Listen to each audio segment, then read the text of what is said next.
suv ichsam ham semiraman, kam ovqat yeyman lekin semirib ketaman deydigan insonlar soni kundan kunga oshib boryapti. Gormonal muammolar sababli semirib ketaman deydiganlar ham soni yetarlicha. Xo'sh, rostdan ham suv ichsa ham semiradigan insonlar bormi? Vahshiy tabiat ular uchun shunchalik yomon tarixni, yomon hayotni berdimi, hattoki suv ichsa ham semirib ketadigan. Yo'q do'stlar, bu yolg'on. Bunday holatliklar bo'lishi mumkin emas. Urush vaqtlarida, Ikkinchi jahon urushida Gitlerning konslagerlarida hamma och qolgan. Hammada ishonavering gormonal muammolar, stress bo'lgan, lekin semirib ketganlar bo'lmagan. Hamma ozg'in, hamma qiynalib qolgan.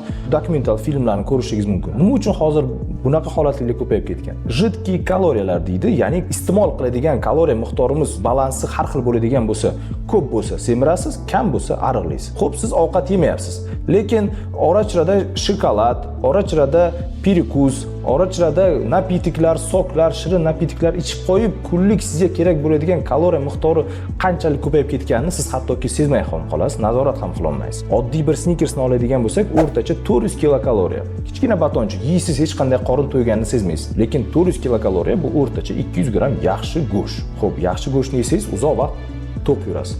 Snickersni yesangiz och qolasiz, yana ko'p yeyasiz. Shu sababli do'stlar, ko'pincha gormonal muammolar sabab emas, siz hayot tarzida noto'g'ri perikuslar, noto'g'ri ovqatlar qilganligi sababli vazningiz oshib ketaveradi. Shu uchun birinchi holat, agarda sizda shunaqa kuzatiladigan bo'lsa, albatta nutritsiolog, endokrinolog mutaxassisga borishlikni, to'g'ri ovqatlanish tartibini tuzishlik, hayotingizda harakatni, sportni ko'paytirsangiz, hammasi yaxshi o'ringa bo'ladi. Tabiat meni qiynadi, suv ichsam ham semiradi degan ertaklarni o'zingizga qoldirganingiz yaxshiroq.